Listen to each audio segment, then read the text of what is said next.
tous, bienvenue dans ce webinaire. Je m'appelle Sandra Jackson et je vais être avec vous pendant toute la partie du webinaire aujourd'hui. Je vous rappelle que ce webinaire s'adresse aux étudiants qui ont déjà reçu une offre d'admission pour le prochain trimestre, donc le trimestre qui commence l'automne prochain. Je vous rappelle rapidement également comment va fonctionner le webinaire. En fait, on a construit ce webinaire avec vos questions, donc avec les questions que vous nous avez posées lorsque vous êtes inscrit. Donc, c'est sûr que déjà, on commence à avoir une bonne idée de ce dont vous voulez parler. Donc, aujourd'hui, on va couvrir plusieurs sujets. Premièrement, on va vraiment couvrir, une fois qu'on est admis, donc qu'est-ce qui reste à faire et comment ça va fonctionner également, votre réalité de nouveaux étudiants, comment ça va se passer cet automne, à quoi risque de ressembler votre vie d'étudiant, de futur étudiant à l'Université de Montréal.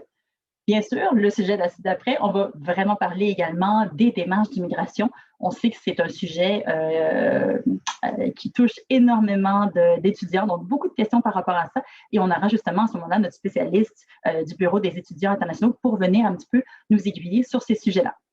Donc, écoutez, sans plus attendre, je voudrais accueillir mes deux premiers invités qui sont Chloé Joran et Jonathan Castex pour parler justement de la réalité de la vie étudiante et des prochaines étapes. Bonjour, bonjour à tous. Bonjour. Ça va bien? Oui, très bien. Ça va très bien. Parfait. Donc, avant de commencer, je voudrais juste, Chloé, toi, tu es étudiante chez nous. Est-ce que c'est possible pour toi juste de te présenter un petit peu plus? Oui, c'est ça. Donc, je suis étudiante en deuxième année du baccalauréat de sciences politiques à l'Université de Montréal. Donc, je suis française et je suis arrivée à Montréal en septembre 2019. Parfait. Écoutez, je vous propose qu'on commence tout de suite. On a reçu beaucoup de questions, des questions que les gens nous ont écrites lorsqu'ils se sont inscrits au webinaire. Donc, une des premières questions, c'était, OK, maintenant qu'on est inscrit, maintenant qu'on est admis, qu'est-ce qui se passe? Donc, qu'est-ce qu'il faut faire par la suite? Est-ce qu'il y a des étapes supplémentaires qu'il ne faut pas oublier? Bien oui, effectivement. Donc, c'est une question qui revient souvent. Donc, on ne vous le dira jamais assez. Félicitations pour votre admission. Vous avez reçu enfin votre lettre d'admission conditionnelle.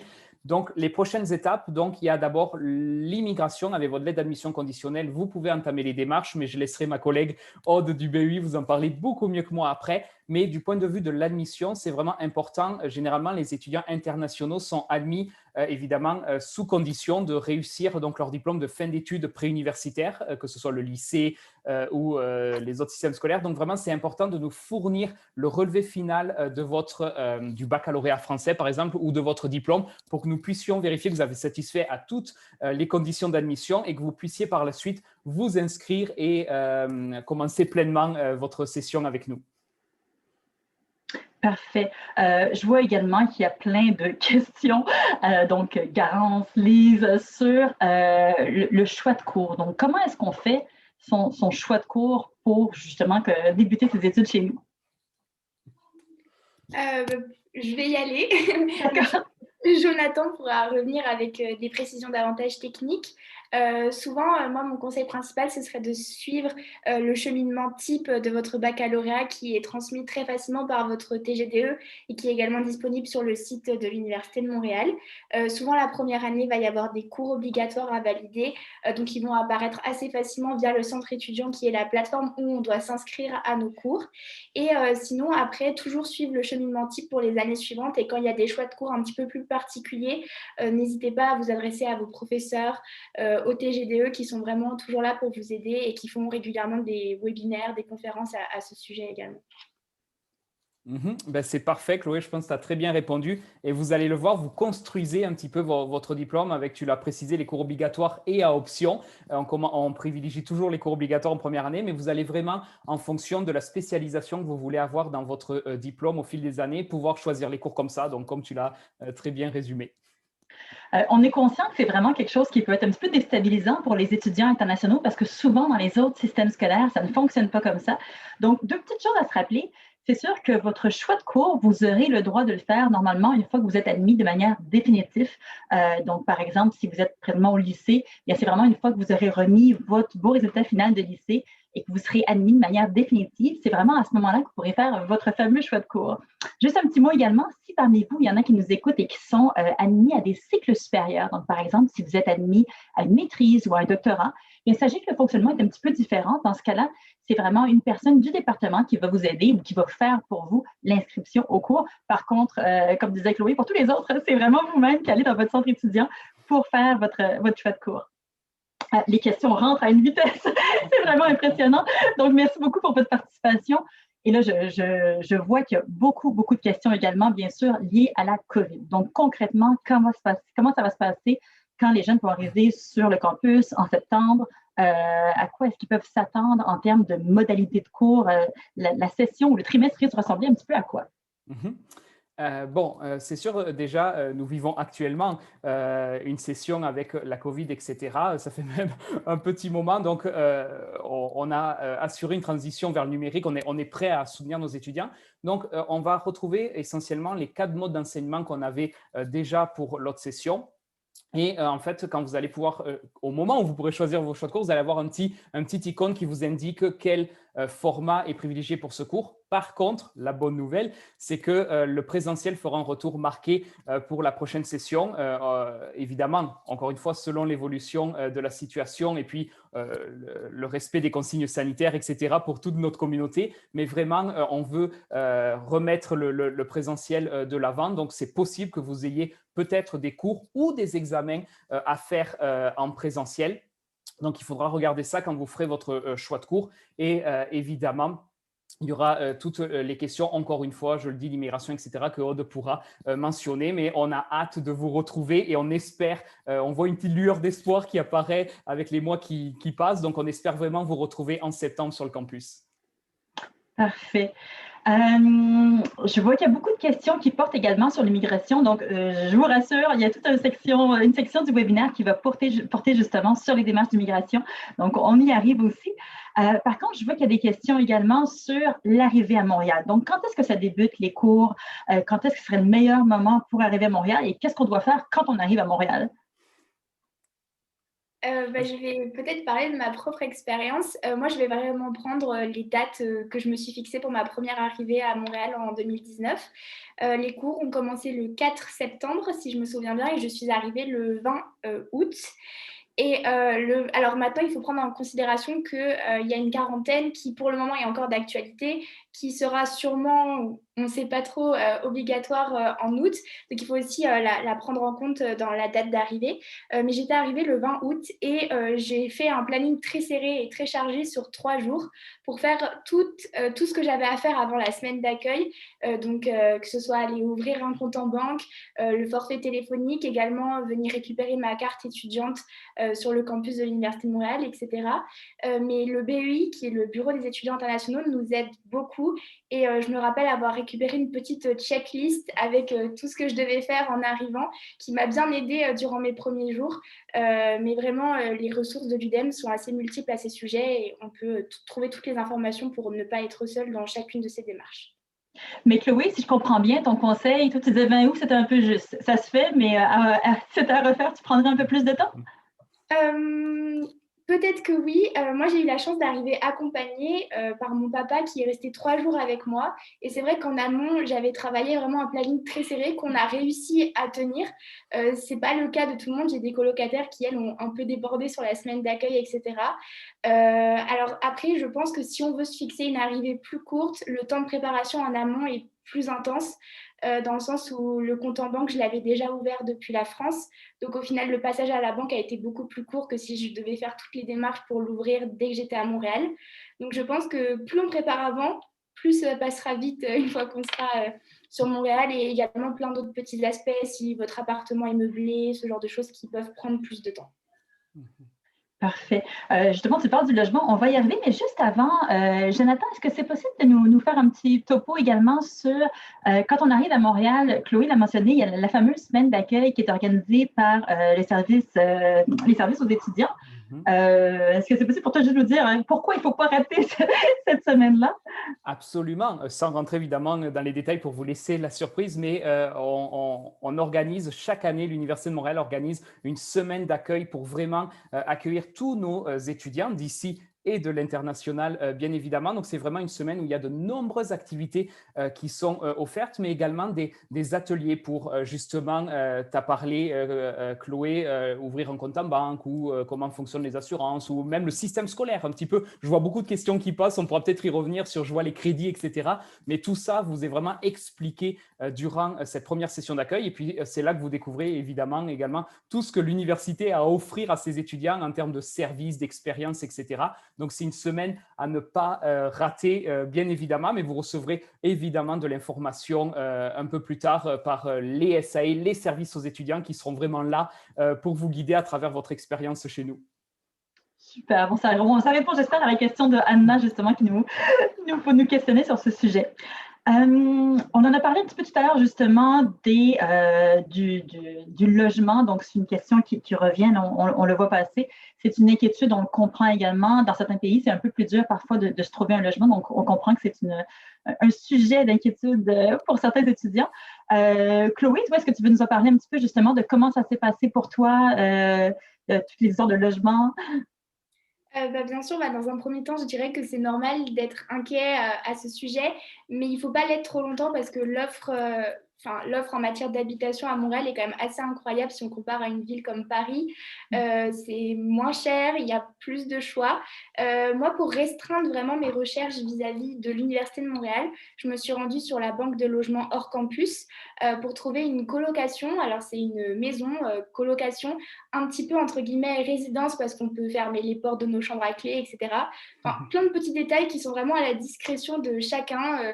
Des personnes vont préférer les résidences Zoom, dont peut-être Jonathan pourra parler, un appartement seul. Je pense que vraiment, on peut trouver quelque chose qui nous convient. Et vu que c'est un choix qui se fait à distance, parce que je ne conseille pas forcément d'arriver sans logement, il ne faut pas hésiter à avoir un contact avec les propriétaires assez restreint, demander des vidéos, des photos. Et souvent, avec ça, on peut pas, il y a très peu de risques de se tromper. Si je peux rebondir, puisque tu m'as donné la perche pour les résidences. Moi, évidemment, les logements hors campus, encore une fois, avec la banque de logement des SAE, mais on a également des résidences sur le campus pour nos étudiants. Alors, c'est sûr qu'à l'heure actuelle, elles ne sont pas occupées à pleine capacité et en septembre, on ne peut pas garantir qu'elles seront occupées à pleine capacité parce qu'il y a le contexte sanitaire et puis on a vraiment la sécurité puis la bonne santé des occupants et puis de notre communauté, je dirais, à cœur. Donc, vraiment, on veut respecter les consignes. Donc, ça ne sera peut-être pas occupé en totalité, mais il faut le savoir, on a des résidences, donc c'est possible de faire une demande. Et puis, encore une fois, des logements hors campus. Tous les quartiers autour de l'université sont des logements pour étudiants, donc vraiment pas de stress vraiment au niveau du logement à Montréal. Parfait. Je vois qu'il y a plusieurs questions également qui reviennent sur les inscriptions. Jonathan, j'aimerais qu'on revienne sur ce sujet-là. Peut-être expliquer un petit peu plus le système de crédit, parce que je pense qu'il y a beaucoup de gens qui ne maîtrisent pas encore tout à fait notre système scolaire. Et c'est vrai que d'avoir une bonne compréhension de notre système scolaire, c'est nécessaire pour pouvoir passer à l'inscription au cours. Donc, concrètement, quand est-ce que ça se fait et comment ça se fait? Et grosso modo, à combien de crédits est-ce qu'il faut s'inscrire en fonction des cycles? Il y a beaucoup de questions sur ces points-là. Oui, je vais essayer de condenser tout ça et d'être le plus clair possible. Donc, encore une fois, les étudiants internationaux peuvent s'inscrire une fois qu'ils nous ont envoyé leurs résultats, par exemple, de baccalauréat ou de fin d'études préuniversitaires. Donc, c'est vraiment important, dès que vous l'avez, en fait, de nous l'envoyer. Et là, en fait, on va vérifier que vous avez satisfait aux conditions et vous serez par la suite invité à vous inscrire à vos cours. Donc, ça peut intervenir en fin juin, début juillet, en fonction de quand vous nous envoyez le document et qu'on l'étudie. Donc, de ce côté-là, pas de stress pour le moment, c'est un petit peu plus tard. Comment fonctionne un petit peu le système scolaire chez nous? C'est relativement simple, je dirais. Donc, un baccalauréat, normalement, de premier cycle, c'est 90 crédits.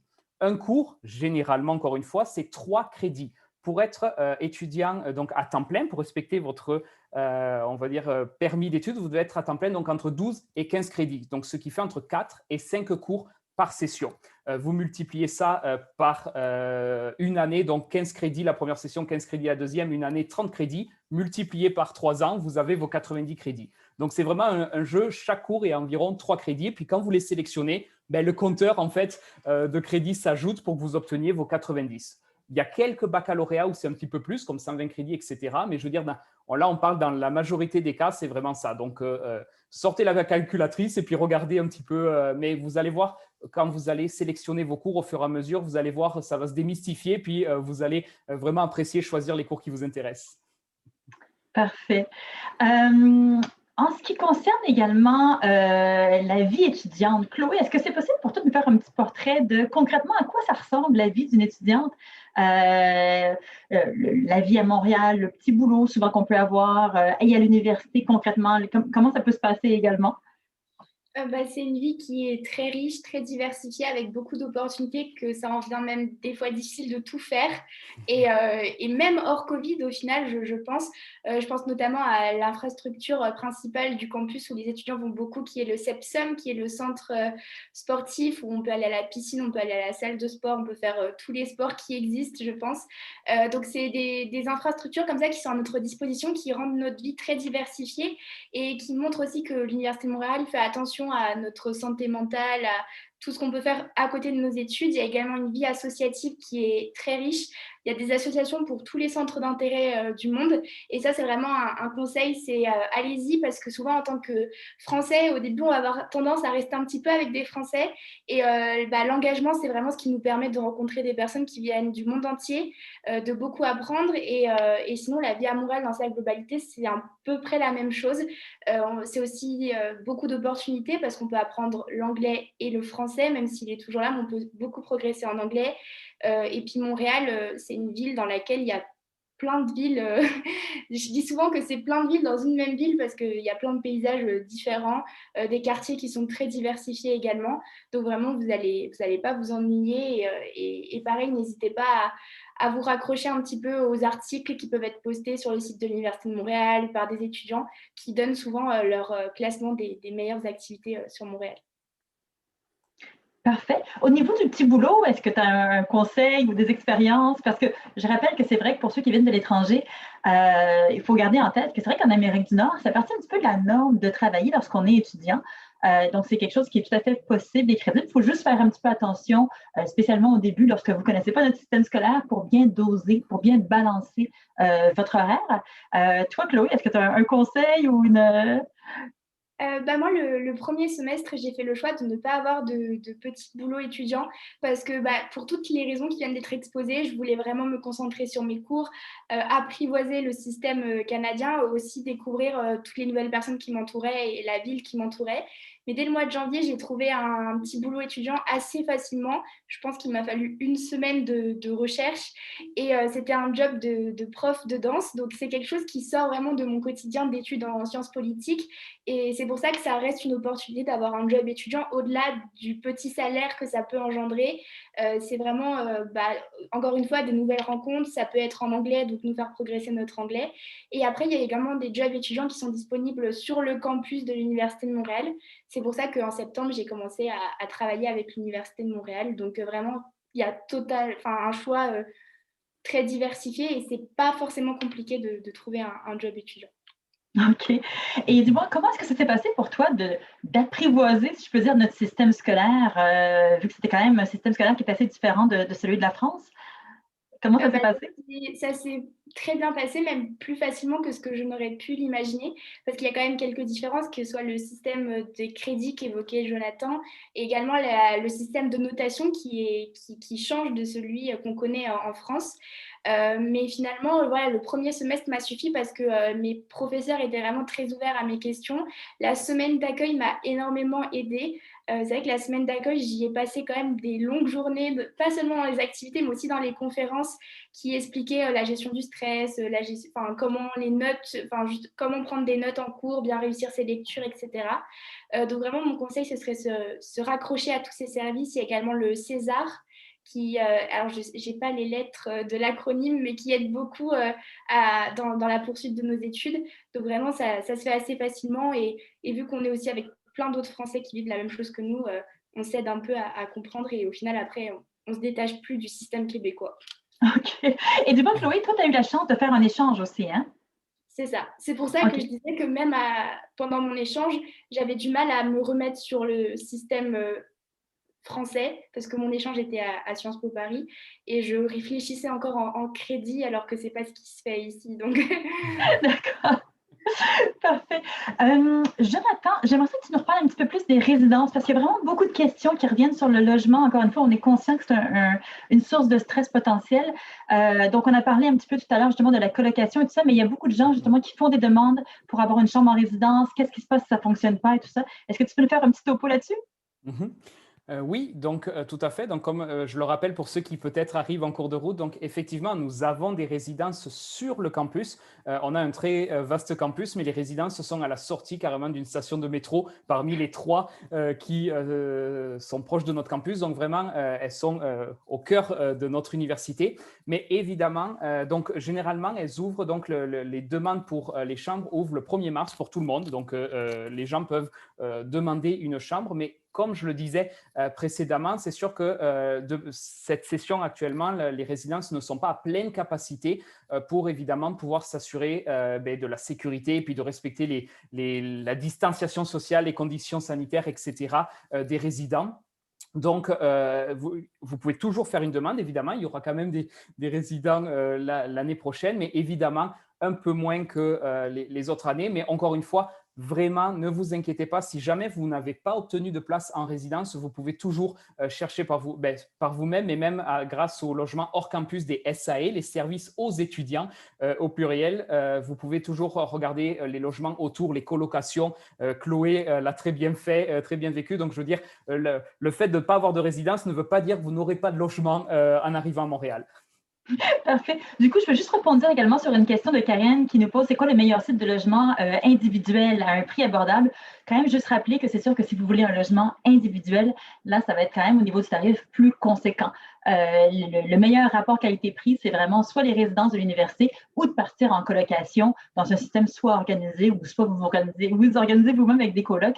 C'est sûr que ça reste quand même le système le plus abordable plutôt que d'avoir un logement plus individuel. Jonathan, Chloé, je pense qu'on pourrait continuer des heures comme ça. Il y a encore beaucoup, beaucoup de questions, mais je veux vraiment qu'on se garde un petit peu de temps pour parler d'immigration. Donc, écoutez, je vous remercie beaucoup de votre intervention. Et Chloé, on se revoit tout à l'heure parce que je voudrais que tu reparles de notre petit sujet après la discussion sur l'immigration. Merci beaucoup. Donc, justement, parlant d'immigration, et il y a vraiment beaucoup de questions sur le sujet, on a avec nous encore notre spécialiste, Aude Lecouturier. Aude, qui est la responsable du BEI, donc du Bureau des étudiants internationaux. Bonjour, Aude. Bonjour, Sandra. Bonjour, tout le monde. Ça va bien? Oui, ça va. Aude, écoute, je te propose qu'on commence par une espèce de petit topo des étapes à suivre, parce qu'il y a beaucoup de questions, mais je pense qu'une revue complète des différentes étapes pourrait déjà répondre à une grande proportion des questions. Oui, tout à fait. Alors, donc, pour me présenter donc, rapidement, Aude, je suis la responsable du BEI. Donc, le BEI, le Bureau des étudiants internationaux, c'est un des services aux étudiants dont on vous parle depuis tout à l'heure, les SAE. Donc, on travaille évidemment avec tous nos collègues. Puis, on est là vraiment pour vous, les étudiants internationaux, beaucoup pour vous aider dans vos démarches d'immigration parce qu'on sait que c'est compliqué, mais aussi pour faciliter votre intégration et votre accueil. Comme l'a dit Jonathan, on vous prépare une belle semaine d'accueil. Il y aura des activités uniquement pour les étudiants internationaux. On a bien hâte de vous voir. Et j'en profite pour répondre à une question que j'ai vue passer plusieurs fois. Les dates de la semaine d'accueil, c'est à partir du 25 août jusqu'au 31 août, puisque la rentrée scolaire est le 1er septembre.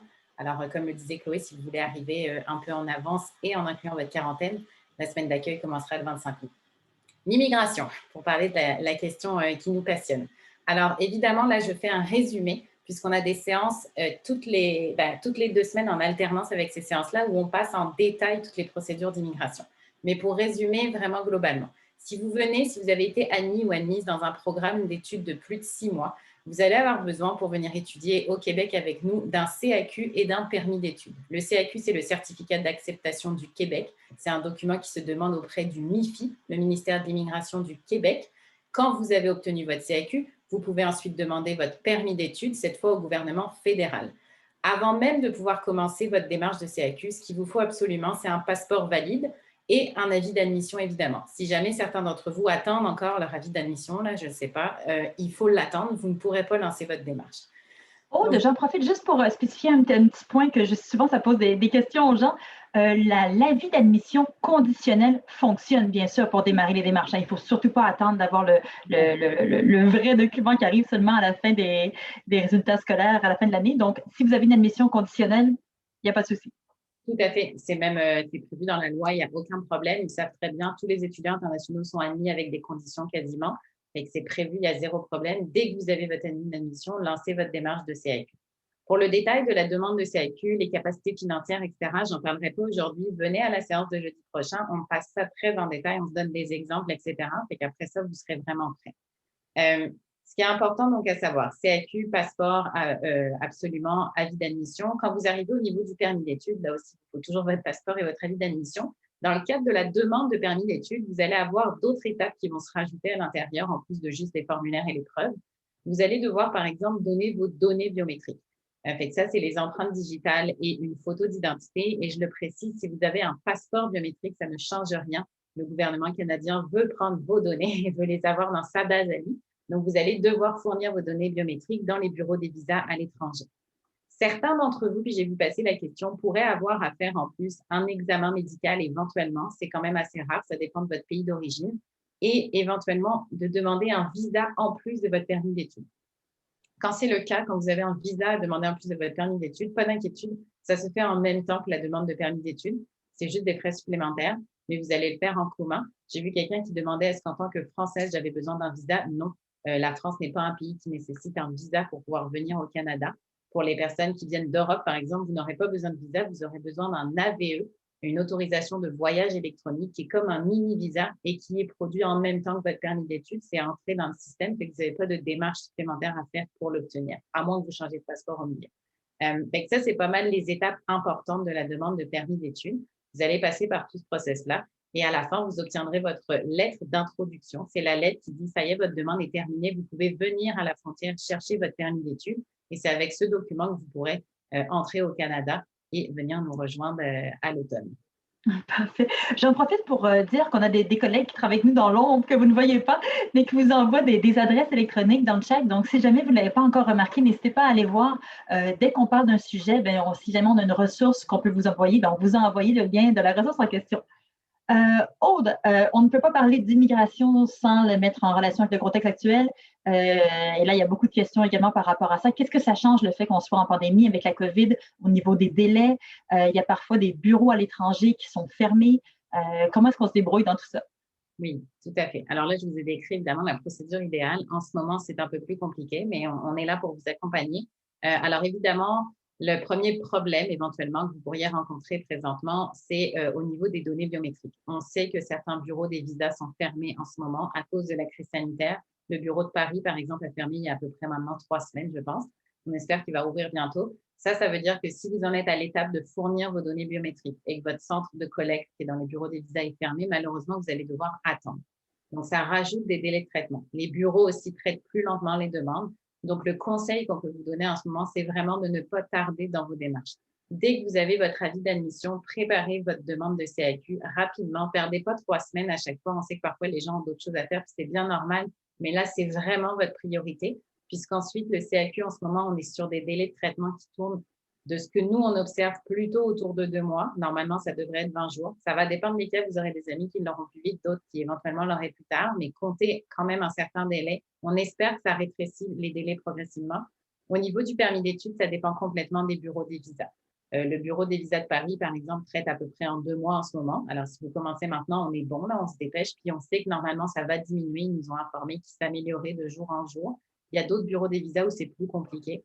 Donc, le seul conseil qu'on peut vous donner vraiment, c'est préparer vos demandes rapidement. Quand vous avez votre CAQ, ne perdez pas 3 semaines, préparez en amont votre demande de permis d'études. Comme ça, dès que vous avez le CAQ, vous envoyez.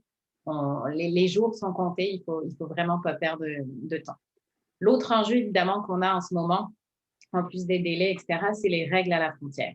Alors là, je vais vous dire très, très rapidement ce qu'il en est, mais comme on ne sait pas ce qui sera en vigueur à l'automne, ça ne sert à rien de trop se concentrer sur ça présentement. On vous tiendra évidemment au courant des règles qui s'appliqueront à votre situation quand vous arriverez cet été. Mais en ce moment, comme ça a été mentionné, évidemment, il y a une quarantaine obligatoire et cette quarantaine, elle commence par 3 jours à l'hôtel, dans un hôtel du gouvernement. Ensuite, vous pouvez aller finir votre quarantaine dans un autre hôtel si vous le souhaitez, ou dans votre futur logement. Il y a plein de possibilités pour la quarantaine. Il y a des tests COVID à faire avant le départ, à l'arrivée à l'aéroport, à la fin de la quarantaine. Et c'est des frais en plus à prévoir, évidemment. Donc, dans votre budget de départ, il faut penser à tout ça si c'est toujours en vigueur. En tant que nouvelle amie, vous allez commencer à recevoir nos communications au BEI et on va vous ajouter dans nos listes pour vous tenir au courant. Alors, il faudra bien surveiller tous ces courriels-là, mais évidemment, en ce moment, c'est une situation, mais les règles changent. Donc, vous ne vous concentrez pas 100% sur en ce moment. Ça se peut qu'en juillet, les règles soient différentes, par exemple. En effet, c'est des formations qui évoluent au jour le jour, donc il faut vraiment rester connecté. Aude, on a plusieurs questions. Je vais juste en donner quelques-unes en rafale. Est-ce qu'il faut envoyer le CAQ et le permis d'études à l'université? Alors, il ne faut pas nous les envoyer. Il faudra nous les téléverser dans votre centre étudiant. Là, maintenant, vous êtes habitué à faire du téléversement dans votre centre étudiant. Au moment à la rentrée, en fait. À la rentrée, vous verrez la première semaine, vous recevrez un courriel de nous qui vous dit « OK, maintenant, c'est le temps de compléter votre dossier au BEI. » Pas de panique, on vous donne jusqu'à la fin du mois de septembre à chaque fois pour nous téléverser les preuves. Alors, si vous êtes ici au Canada, c'est à ce moment-là qu'il faudra nous donner votre CAQ et votre permis d'études. On n'a pas besoin des documents en avance, par exemple. On va en avoir besoin au moment où on vous demandera par courriel sur votre courriel institutionnel. Je sais que pour l'instant, la plupart d'entre vous n'y avez pas accès, mais à ce moment-là, vous y aurez accès. Surveillez bien ces courriels-là. Parfait. Maëlle nous demande si on juge que c'est risqué de réserver des billets d'avion avant d'avoir obtenu le CAQ et le permis d'études. Moi, je vous dirais oui.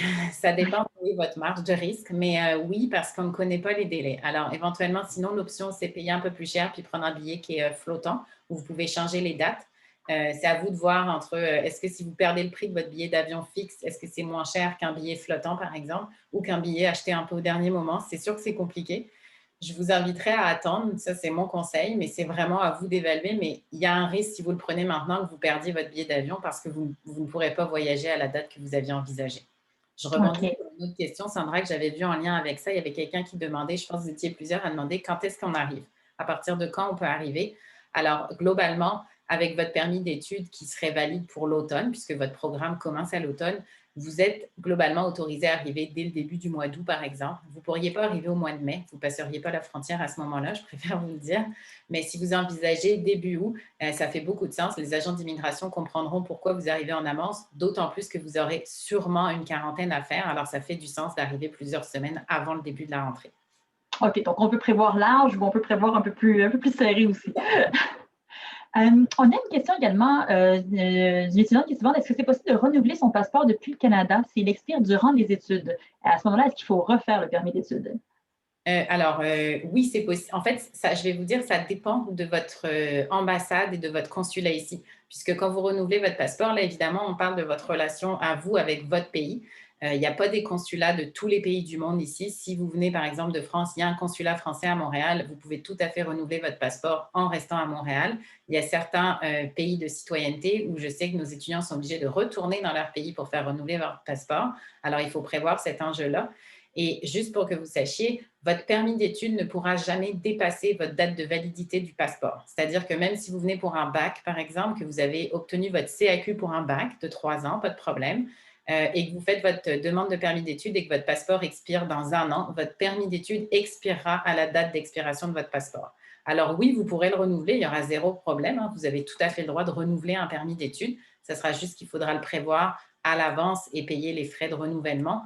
Ou alors, l'autre option, si votre passeport expire bientôt, c'est de le renouveler avant de lancer vos démarches. Vous pouvez même lancer votre CAQ avec votre passeport valide en ce moment, lancer votre renouvellement de passeport, puis faire votre permis d'études avec le nouveau passeport. Ce n'est pas un enjeu du tout de changer de passeport en cours de procédure. Par contre, il faudra arriver avec le passeport que vous avez lié à votre demande de permis d'études. Sinon, même ça n'est pas obligatoire. Mais ça peut être votre stratégie. Évidemment, s'il expire dans 2 ans, vous renouvelerez juste votre permis d'études, puis tout sera beau. Oui, je pense que dans le meilleur des mondes, on essaie de ne pas refaire cette opération-là une deuxième fois. Aude, il y a bien sûr beaucoup d'inquiétudes par rapport aux bureaux biométriques qui sont fermés. Là, je vois, c'est principalement des Français qui nous inquiètent. Donc, je pense que c'est vraiment le but par rapport au bureau de Paris. Et encore une fois, tu l'as dit tout à l'heure, mais je vais peut-être juste le répéter. Certains étudiants nous indiquent qu'on a déjà les données biométriques dans leur passeport. Donc, j'imagine que ce sont des passeports français biométriques.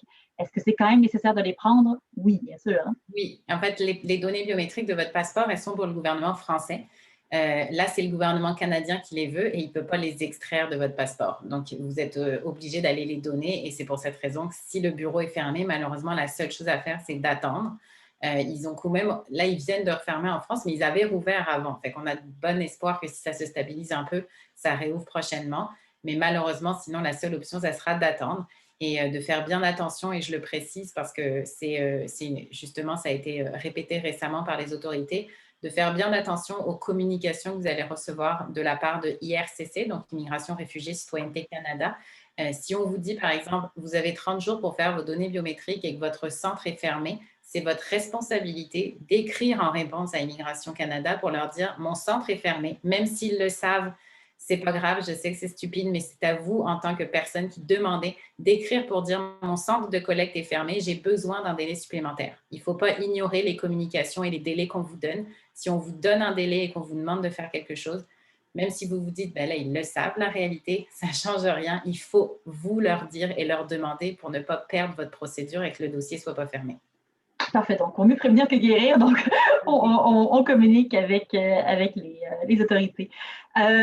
Et donc, comme tu l'as dit, Aude, si jamais le bureau de votre pays est fermé, bien, il n'y a pas d'autre choix que d'attendre. Ça va sûrement débloquer.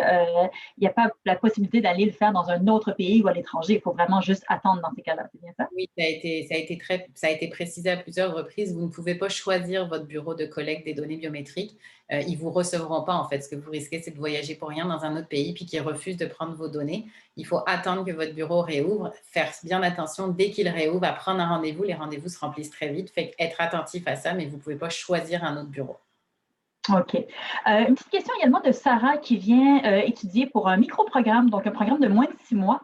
Elle s'inquiète à savoir si elle aussi doit faire les démarches administratives au niveau de l'immigration. Oui, alors Sarah, en temps normal, vous n'auriez pas à en faire. Pour moins de 6 mois, vous pourriez venir juste en tant que visiteuse, donc avec juste votre passeport, votre AVE ou votre visa visiteur, dépendamment de votre pays d'origine. Malheureusement, en ce moment, la frontière est fermée majoritairement aux visiteurs. Ça veut dire qu'il faut avoir une autre stratégie pour vous pour pouvoir venir. Il va falloir demander un permis d'études. Vous n'avez pas besoin de CAQ, vous n'avez pas besoin d'en demander ni d'en soumettre dans votre demande de permis d'études, c'est très clair, mais il va falloir demander un permis d'études pour pouvoir arriver au Canada avec un statut d'étudiante et non pas avec un statut de visiteur, parce qu'avec votre statut de visiteur, vous ne serez pas autorisé à rentrer. Je précise juste, évidemment, on ne sait pas quelles seront les restrictions aux frontières à l'automne. Ça se peut que vous fassiez votre demande de permis d'études, puis que finalement, à l'automne, vous n'en ayez plus besoin. Mais si vous en avez besoin et que vous ne l'avez pas fait, vous ne pourrez pas venir. Donc, on vous conseille de le faire. C'est de l'argent dépensé, c'est sûr. Mais à l'heure actuelle, c'est la seule stratégie pour les personnes dans des courts programmes de moins de 6 mois pour entrer au Canada. Donc, pas de CAQ, mais permis d'études, oui. Parfait. On a quelques questions également, Aude, sur les assurances médicales notamment. Est-ce que tu peux nous faire un petit topo là-dessus? Oui, bien sûr. Alors, la première chose à savoir, en tant qu'étudiante et étudiant international, vous avez une obligation d'avoir une assurance médicale au jour 1 où vous commencez vos études avec nous. La façon dont cette obligation est remplie à l'UDM, c'est facile. C'est nous qui mettons l'assurance médicale. On a un contrat, l'UDM, avec une compagnie d'assurance qui s'appelle Desjardins. Je vous le dis parce que vous allez en entendre parler. Et c'est nous qui mettons obligatoirement une assurance à votre dossier. Donc, vous allez voir les frais d'assurance apparaître à votre facture. C'est un 300 $ pour un trimestre, donc pour le trimestre d'automne, et ça sera mis automatiquement. Donc, du jour 1 où vous commencez, du premier, même l'assurance commence même à partir du 15 août, vous êtes couvert un peu rétroactivement 2 semaines avant à peu près, parce qu'on sait que les étudiants arrivent en avance, vous êtes automatiquement assuré. Pour certains d'entre vous qui venez de pays où vous avez le droit de vous inscrire à la RAMQ, donc le régime d'assurance médicale du Québec, l'équivalent pour certains d'entre vous de la sécurité sociale, vous allez pouvoir aller vous inscrire à la RAMQ, nous donner la preuve de cette inscription et dans ce cas-là, on va retirer l'assurance. Je ne rentrerai pas plus dans les détails de ça parce qu'on en parle en détail justement dans la formation étudier au Québec, formalité d'immigration. On passe l'assurance médicale, comment s'inscrire à la RAMQ, l'assurance dentaire, etc. Encore une fois, je vous invite à venir la semaine prochaine. On passe ça très en détail. Parfait. Et en fait, pour vous inscrire à cette séance qui parle vraiment entièrement d'immigration, c'est sur la même page sur laquelle vous êtes inscrite pour cette séance-ci. Donc, ma collègue va vous mettre le lien dans le chat. Encore une fois, c'est chaque semaine, on a des conférences pour vous. Donc, une semaine où on parle un petit peu plus du fonctionnement des études, de l'inscription, et la semaine suivante, qui est vraiment beaucoup plus sur l'immigration. Donc, la semaine prochaine, jeudi également, à la même heure, ça va être un concentré d'immigration. Aude, je vois qu'il y a encore beaucoup de questions sur la quarantaine, la nécessité d'être vacciné quand on arrive. Encore une fois, je veux juste rappeler à tout le monde que c'est de l'information qui n'est pas pérenne dans la mesure où c'est une information qui évolue et qui peut vraiment évoluer d'ici à ce que vous arriviez au mois d'août. Par contre, peux-tu, Aude, nous redire encore qu'en est-il à l'heure actuelle? Qu'est-ce qu'il en est? Oui, bien sûr. Alors, à l'heure actuelle, vacciner, pas vacciner ne change rien. Pour l'instant, le gouvernement canadien ne prend pas en compte la question de la vaccination dans les règles qui s'appliquent à la frontière. Donc, quelle que soit votre situation personnelle, première dose du vaccin, 2 doses, pas de dose, ça ne change rien. Les obligations à la frontière sont les mêmes. Les tests COVID, l'hôtel, la quarantaine, tout s'applique pour tout le monde. Comme l'a dit Sandra, on ne sait pas à l'automne ce qui sera en vigueur. Peut-être qu'à l'automne, le fait d'avoir été vacciné permettra d'être exempté de la quarantaine, par exemple, mais on n'en sait rien. Et pour l'instant, sachez que ce n'est pas ce que le gouvernement a l'air de réfléchir, mais ils ont changé d'avis plusieurs fois depuis 1 an, alors on ne le sait pas. Fait que faites très attention. Encore une fois, on vous tiendra au courant, mais pour l'instant, vous ne pouvez pas vous dire si je suis vaccinée, est-ce que c'est bon? Ce n'est pas la logique actuelle et on ne sait pas ce qu'il en sera. Et si tu me permets, Sandra, j'avais vu une question qui, je pense, concerne plusieurs étudiants et étudiantes. C'était la question de savoir est-ce que mes parents peuvent m'accompagner pour le début des cours. Tu l'avais noté, c'est ça? Oui. En fait, les parents, mais également, on a des questions. Antoine, pour laquelle il se pose la question, c'est sa conjointe qui va l'accompagner. Il y a également Lucie, je pense, qui se marie et qui vient avec son mari. Donc, tous les gens qui veulent venir accompagnés par quelqu'un, comment ça se passe? Oui, alors, donc normalement, je vais séparer les conjoints, époux, parce que ça, c'est comme un régime spécifique avec, par exemple, les étudiants et étudiantes dont les parents voudraient venir quelques semaines, un peu comme disait Chloé, par exemple, qui avait eu son papa qui était avec elle pour l'aider dans les démarches au début. En temps normal, il n'y aurait pas de problème. Vos parents auraient juste besoin d'un statut de visiteur, donc soit le passeport, soit un visa, dépendamment du pays d'origine. En ce moment, comme tu as dit, les visiteurs, c'est difficile pour rentrer. Cependant, justement pour les membres de famille qui accompagnent des résidents temporaires. En tant qu'étudiant, futur étudiant international, vous êtes une résidente ou un résident temporaire. Il y a des exceptions qui sont prévues. Donc, vos parents vont pouvoir, un de vos parents au moins, et peut-être même les deux, vont pouvoir vous accompagner quelques semaines, mais ils ne vont pas pouvoir juste venir comme ça. Il y a une procédure à suivre qu'on vous communiquera aussi pour que vous ayez l'information. Il faut faire une demande exceptionnelle. Elles sont accordées, les demandes, il n'y a pas trop de stress à se mettre, mais c'est une procédure spécifique en ce moment. Peut-être qu'en automne, encore une fois, ça ne sera plus en vigueur, mais pour le moment, il faut écrire, il faut demander une autorisation et les parents reçoivent une autorisation spéciale pour pouvoir accompagner leur enfant. Pour les conjoints et les conjointes des futurs étudiants et étudiantes internationaux, la façon dont ça se passe, c'est que votre conjoint a le droit d'obtenir même un permis de travail ouvert. Si vous obtenez un permis d'études, votre conjoint ou votre conjointe va pouvoir avoir un permis de travail ouvert qui va lui permettre de venir ici en tant que travailleur et de travailler où il veut, quand il veut. La seule chose où il faut faire très attention, c'est qu'en ce moment, les travailleurs ne peuvent entrer au Canada que s'ils ont une offre d'emploi valide. Donc, en temps normal, votre conjoint aurait juste pu venir comme ça et puis chercher du travail après. En ce moment, il va falloir qu'il en cherche en amont. Et je précise, dernière chose, que pour que votre conjoint ou votre conjointe puisse obtenir ce permis de travail ouvert, il faut d'abord que vous ayez obtenu votre permis d'études. Alors, la première étape, c'est vous, et ensuite, vous demandez pour votre conjointe ou votre conjoint. D'accord. Donc, ça fait beaucoup de processus, mais rassurez-vous, ça se fait. C'est quand même conçu pour que ça puisse se faire. Je pense que ton conseil, Aude, que tu viens de faire, est vraiment vaut de l'or. Commencer les démarches le plus tôt possible. Donc, il n'y a pas vraiment de meilleur conseil. Dès que vous avez la lettre d'admission, qu'elle soit conditionnelle ou définitive, débutez vos démarches administratives au niveau de l'immigration. J'ai l'impression que c'est un petit peu la voie de salut en ce moment. On pourrait discuter de tout ça encore des heures et des heures. Malheureusement, le temps nous presse un peu. Donc, merci beaucoup. Et encore une fois, je rappelle que la semaine prochaine, jeudi également à la même heure, il y a un spécial 1 heure d'immigration, toutes les questions qu'on peut poser également sur le sujet. Donc, merci beaucoup, Aude. Merci, Sandra. Merci tout le monde. Au revoir.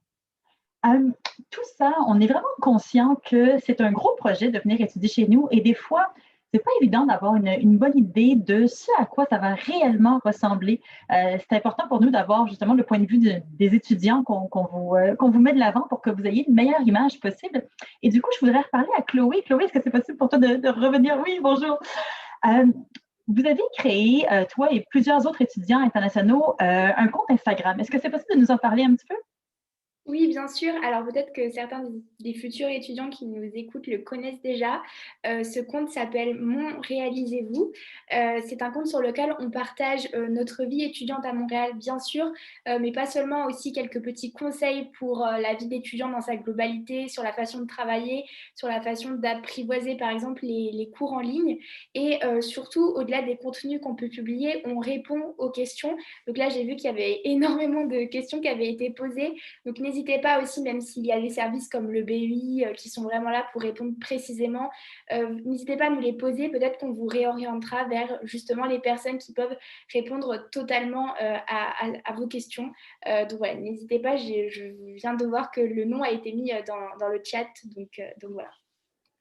Parfait. Donc, c'est vrai que ça peut aider à avoir une meilleure idée de réellement ce à quoi ça peut ressembler la vie d'un étudiant. Il est vu également par les yeux des étudiants internationaux qui ne voient pas nécessairement la réalité de la même manière que peuvent le voir nos étudiants québécois qui baignent dans cette ville et dans ce système scolaire depuis toujours. Écoute, merci beaucoup, Chloé, et j'espère que les gens iront voir le site Instagram.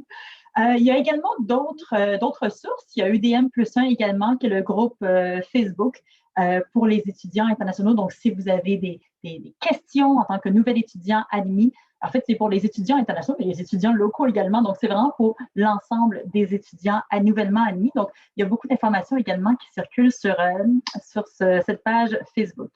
Écoutez, le temps nous presse, donc malheureusement, c'est tout ce qu'on a comme temps aujourd'hui. Merci énormément d'avoir participé à ce webinaire. Encore une fois, félicitations. On est vraiment très, très heureux de vous compter parmi nos futurs étudiants au prochain trimestre et de vous accueillir finalement dans l'équipe de l'Université de Montréal. J'espère qu'on a répondu à un maximum de vos questions. J'en ai vu beaucoup passer, donc je sais qu'on n'a pas répondu à la totalité, mais rassurez-vous, il y a plein de ressources, que ce soit des webinaires, dans les réseaux sociaux, sur nos pages web. Donc, on essaie vraiment d'avoir toutes les réponses à vos questions. Un gros merci également à l'équipe derrière et à nos invités. Et puis encore une fois, n'hésitez pas à rester connectés. Il y a d'autres webinaires ou d'autres conférences qui pourraient venir répondre à vos questions. Merci beaucoup tout le monde. Au revoir.